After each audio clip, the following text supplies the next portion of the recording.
here on the follow-up for the 3-door Traulsen that you can see I got here today. And mega iced up. Dun dun dun. Alright, so this thing did not want to go in the defrost. So you can see I replaced the interface. And I'm getting ready to change out all the relays and stuff. I was able to get it to go into a manual defrost. And then we're going to go ahead and tune this thing up. So I'll go ahead and take it apart.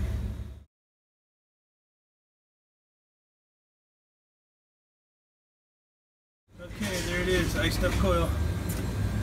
That's what it looks like. It'll be mega ice. See that? Okay, I'm gonna get it de-iced and then carry on with our repairs. Okay, so get all your screws out, and then there's this big channel piece. You get a bunch of screws out, you get that off there, move it out of the way, and then we'll get the probe out of there. I'll show you how that goes. That's how they do them. Okay, so there's the H.V.A.C probe, and then you pull it through back here. It'll come out. Just fish it back in the case.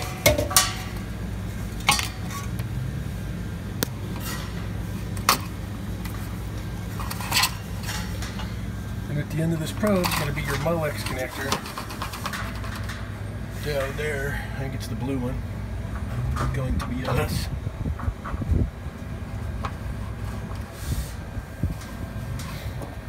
And I notice it's neat. They come in 3 different lengths.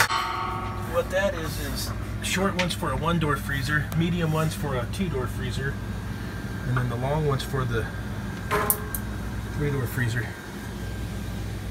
Well, let me fish the new one in there. So you get your new sensor in, and then put all your channel covers back and tidied up. And then we'll work on changing out the relay pack and the relay over there. Our coil's all defrosted, so we'll get the lid back on there too. So I got my thermocouple wrapped around the probe. We're 64.8, 65 degrees roughly, right in that range. So our ohm reading's way out.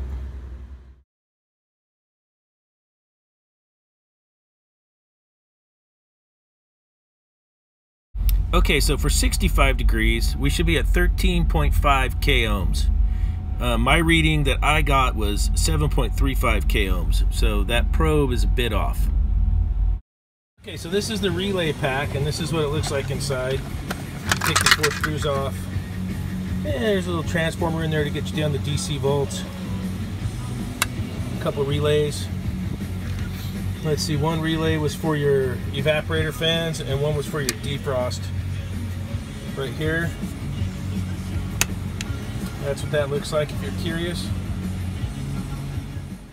And here's some of the settings, the nomenclature for the control and what they mean. There's a bunch of them on there that you can go through. And then there was also a sequence of operation right here for the freezer, which is really neat. Give you an idea of what you're up against when you get her started. Okay, so we got everything switched out, up and running, and we can go through some of the codes here. Put them up on that list. You do your customer deal. I'll show you guys this one, 0.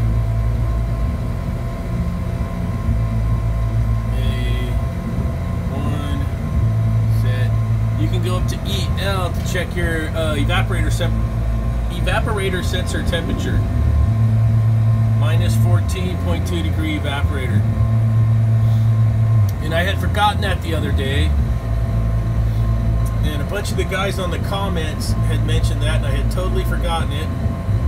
And I think it's really cool when you guys comment and leave stuff, because you work on so many different units, I forget all kinds of stuff. But that was a good easy one. So you get into the customer setting, and it's CL's clock. I don't know what the ass is. It's on that list. You can look it up. EL is is your evaporator sensor. Mine is 14.2. That's a good way to check it right there. There's the van. So that was it for that. Definitely had a bad evaporator sensor. I also, the old control, I also caught at one time not sending a signal to the evaporator fans. That was real interesting also. So I think we're all back together now. That's the old beater. Team Traulsen. Thanks for watching.